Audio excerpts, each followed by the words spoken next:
What's up, everybody? Sorry for the delay in making this video. I apologize. I'm gonna do better moving forward. I want to thank those who voted. I think there was two of you who voted for what you wanted to see me make a video on. You guys wanted to see the data that I look at, so I'm gonna go over that here.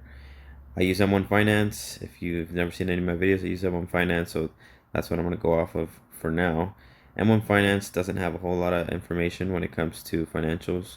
It's got your current price, the market cap, PE ratio, earnings per share, your price to sales, the dividend yield, and the beta. This information has its time and place. It's not for me right now. What I like to look at is free cash flow. And for that, we're going to jump over to a website called macrotrends.net. Now, this is a free website. You don't got to pay, and there's a lot of information on here. It's not a website that I'm affiliated with. I don't have any links, or I don't work for them, and I definitely don't get paid by them.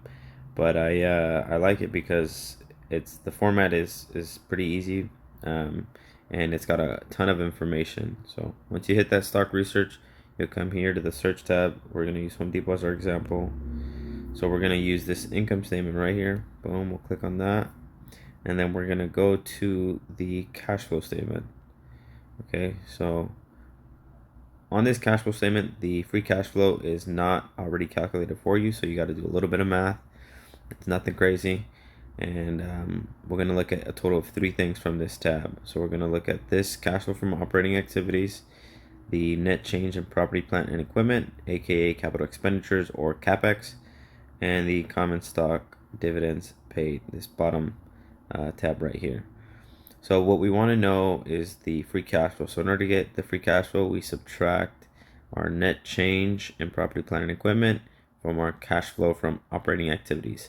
In this case, all this data is in millions, by the way. In this case, it's 14.6 billion minus 3.1 billion. So that comes out to about 11.5 billion. And again, the other part is this common stock dividends paid. What you want to do with these numbers is divide them. So you're gonna get our calculator out. 7.8, because that's how much the dividends the company paid. And you're gonna divide that by the free cash flow. So 11.5 billion. All right. We're gonna get a percentage right here. Multiply by 100. Boom. That's your percentage. So 68% of the free cash flow gets taken up by the dividend. Now, me personally, I like businesses that use no more than 70% of their free cash flow for the dividend. Reason being is the higher the percentage is, the less likely it is that the company will be able to continue making those dividend payments, and they may even suspend it completely or reduce it if the payout ratio gets too high. So 70% is just a general rule of thumb for me. You can pick whatever percent. If you're more comfortable with 50%, do 50%. But again, this is not the only thing you should look at. And keep in mind that that was only for this last year, 2022 to 2023. You're gonna want to do that for several years, at least 3, I would say, but probably closer to 5 or 7, maybe even 10 years, because you want to see what the trend is like.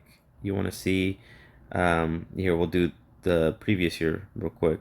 So 16.5 minus 2.5, that's roughly 14. So 14 billion in free cash flow. And then they had about 7 billion in dividends paid. So 7 divided by 14, that is 50% right there. So 50% in this year, and then in this year was 68%. Now you want to keep doing this for the previous years and see what the trend is like. See if is it generally going up. Is that 68 an off year? Is it usually 50%? Do your due diligence and see what that is. And again, this doesn't guarantee that just because it's under 70% or under any percentage for that matter, that the dividend is safe. It's just the very first thing that I look at to screen a stock, just to make sure that they can even afford the dividend. Because if they can't, then I got no interest in buying the company. So that is the very first thing I look at. Again, there's all this other information you should probably look at as well, but you guys wanted to know what I look at. That's the very first thing I look at. If I'm doing it wrong, if you think I'm an idiot, if I'm messing this up completely, let me know. Share your wisdom with me, and show me how to do it. But if not, share what you guys do. Share what is that you guys look at, and I'll see you guys in the next video. Peace.